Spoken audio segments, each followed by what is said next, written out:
সালাম আলাইকুম। আজকের এই ভিডিওটা একটু ভিন্ন ঘরানার ভিডিও। যদি ভালো লাগে ভিডিওটা সবাই শেয়ার করবেন। বিজ্ঞান যত উন্নত হচ্ছে আমরা অনেক কিছুই জানতে পারছি পবিত্র কোরআন এবং হাদিস থেকে, বা যে যে ধর্মের আছি সেই ধর্ম থেকে অনেক কিছুই প্রমাণিত হচ্ছে। মৃত্যু, কুল্লু নাফসিন জায়কাতুল মাউত, সৃষ্টির প্রত্যেকটা জীবকেই মৃত্যুর স্বাদ গ্রহণ করতে হবে। মৃত্যুকে ঘিরে নানান রহস্য, প্রত্যেকটা ধর্ম অনুযায়ী নানান বক্তব্য, যে ঠিক মৃত্যু ঠিক আগ মুহূর্তে একজন মানুষের সাথে কি ঘটে বা সে কি দেখে, কি অনুভূত হয় যখন আমাদের রুহ শরীর থেকে বের হয়ে যায়।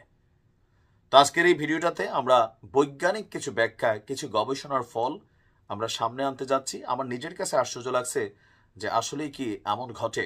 তবে এটা একটা বৈজ্ঞানিক থিওরি। আপনার বিজ্ঞানীরা বলছেন যে আমরা যেমন শুনতাম যে ধরেন বা সিনেমা তো দেখতাম যে ঠিক মৃত্যুর আগ মুহূর্তে সারা জীবনের স্মৃতিগুলো একদম পাটপাট পাটপাট করে ঘুরতে থাকে। আসলে কি ঘটে? সম্প্রতি এক গবেষণায় উঠে এসেছে অবিশ্বাস্য তথ্য। ইউনিভার্সিটি অব লুইসভিলের একদল বিজ্ঞানী প্রথমবারের মতন মৃত্যুর সময় মানুষের মস্তিষ্কের যে কার্যকলাপ সেটাকে রেকর্ড করতে সক্ষম হয়েছেন।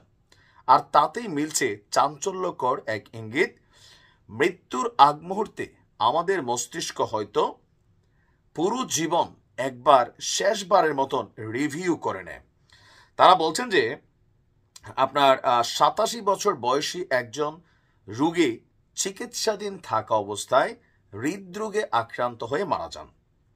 তার মৃত্যু ঠিক আগ মুহূর্তে হৃদযন্ত্রের স্পন্দন বন্ধ হওয়ার আগে এবং পরে 30 সেকেন্ড, মানে যখন তার হৃদযন্ত্র হার্টবিট বন্ধ ছিল আগের 30 সেকেন্ড, পরের 30 সেকেন্ড, টোটাল 1 মিনিটে আমাদের যে ব্রেইনের ফাংশন সেটাকে পর্যালোচনা করেছে ইলেকট্রোএনসেফালোগ্রাফি একটা যন্ত্র যুক্ত করে। এই সময় টোটালি 900 সেকেন্ড মস্তিষ্কের তরঙ্গের দৈর্ঘ্য ধারণ করা হয়েছে। আপনার এই তরঙ্গের রেকর্ড থেকে দেখা গেছে মস্তিষ্কের স্মৃতি এবং স্মৃতি পুনরুদ্ধারের সাথে জড়িত যে ক্ষেত্রসমূহ আছে সেগুলো মৃত্যুর কিছু পরেও সক্রিয় ছিল। বিজ্ঞানী যিনি আছেন যুক্তরাষ্ট্রের ক্যান্টাকির ইউনিভার্সিটির স্নায়ু বিজ্ঞানী আজমল জেম্মার, তিনি বলছেন আমাদের মস্তিষ্ক মৃত্যুর ঠিক আগে জীবনের গুরুত্বপূর্ণ ঘটনাগুলো শেষবারের মতন স্মরণ করতে পারে, যা মৃত্যুর কাছাকাছি যাওয়া অনেক ব্যক্তির অভিজ্ঞতায় দেখা গেছে। নতুন ফলাফল ঠিক কখন জীবন শেষ হয় সেই সম্পর্কে আমাদের ধারণাকে চ্যালেঞ্জ করে। বিজ্ঞানীদের তথ্য মতে মস্তিষ্ক জৈবিকভাবে মৃত্যুর জন্য নিজে থেকে প্রোগ্রাম করে, হয়তো মৃত্যুর সময় হুট করে বন্ধ না হয়ে ধীরে ধীরে শারীরিক, বৃত্তীয় এবং স্নায়বিক একটি পরিবর্তন উপস্থাপন করে। সম্ভবত মৃত্যুর আগে শেষ সেকেন্ডে জীবনের একটি ভাষ্য রিপ্লে দেখা যায় মানুষ তার নিজের মস্তিষ্কে। বিজ্ঞানীরা যদি এখনো নিশ্চিত নন যে কিভাবে এবং কেন এই যে মস্তিষ্কের রিপিটেশন ঘটে সেটা আসলে কেন ঘটে, এটা কি কোনো নিছক নিউরোলজিক্যাল রেসপন্স নাকি এর পিছনে লুকিয়ে আছে আরো অন্য কোনো রহস্য। তার মানে আমাদের ইসলাম ধর্ম অনুযায়ী যে আমাদের দুই কাঁধে দুইজন ফেরেশতা আছেন যারা সকল কিছু রেকর্ড করেন। আজকের দিনে প্রযুক্তি যখন আসছে আমরা চাইলে একটা সিসিটিভি ক্যামেরার মাধ্যমে, ফোনের ক্যামেরা রেকর্ডের মাধ্যমে, দেখেন 50 বছর 100 বছর আগের একটা সিনেমা এখন আমরা দেখতে পাচ্ছি যে তৎকালীন সময় একজন মানুষ কেমন ছিলেন। আমার আপনারই 5 বছর আগের ভিডিও, 5 বছর পরের সবকিছু রেকর্ডেড যখন থাকে, তো আমাদের মস্তিষ্ক সবকিছু ক্যাপচার করে রাখে। বলা হয়ে থাকে মানুষের ব্রেইন একটা সুপার কম্পিউটার থেকেও পাওয়ারফুল। স্মৃতি,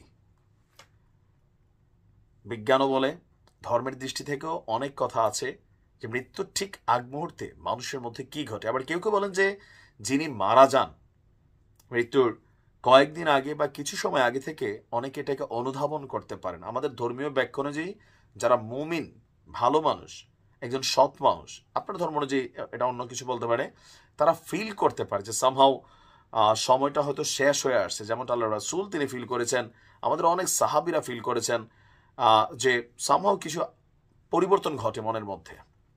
আর যারা আমরা পাপী আছি তারা হয়তো ভাবি যে কালকুইটা অন্যের জমি দখল করবো, ওইখানে লুট করবো, ওইখানে টেন্ডারবাজি করবো, এর ক্ষতি করবো, এই আশায় আমরা ঘুমাই, কিন্তু এটাই শেষ ঘুম হয়ে যায়। আল্লাহ সবাইকে হেফাজত করুক, হেদায়েত করুক। আসসালামু আলাইকুম।